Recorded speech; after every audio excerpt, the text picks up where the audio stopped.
In this video, I'll show you exactly how to save an EPS file in Photoshop. If you're working with logos, graphics, or files that need to be used in printing, design software, or vector-based workflows, EPS is a very common format you might need.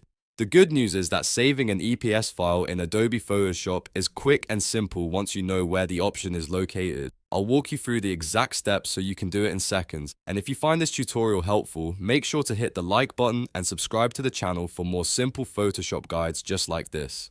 Alright, let's jump right into it. First, open the file you want to export as an EPS inside Adobe Photoshop. This could be a logo, text design, graphic element, or even a layer detailed design that you want to share with another program. Once your file is ready, go to the top menu and click onto File.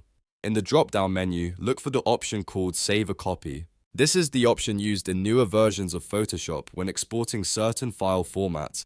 After clicking Save a Copy, a save window will appear. Here you'll choose where the file will be stored on your computer and what format you want to save it in. Look for the Format drop-down menu. Click on it and scroll through the list until you find Photoshop EPS with the .EPS extension. Select Photoshop EPS from the list of formats. Once Photoshop EPS is selected, go ahead and click the Save button. Photoshop will now prepare the file and open a new window called the EPS Options window. This window contains a few technical settings for the EPS file format. In most cases, you don't need to change anything here.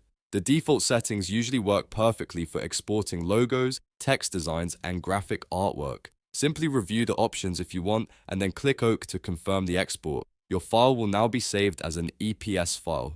It will appear in the location you selected earlier, and you can now use that EPS file in other design software, send it to printers, or share it with clients who require this format.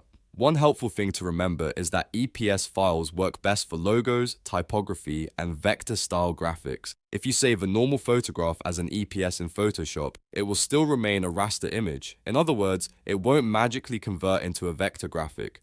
So EPS is ideal when your design mainly contains shapes, text, and clean graphic elements. And that's all there is to it. That's how you save an EPS file in Photoshop quickly and correctly. If this tutorial helped you out, make sure to hit the like button and subscribe to the channel for more quick Photoshop tutorials, design tips, and simple software guides. Thanks for watching, and I'll see you in the next video.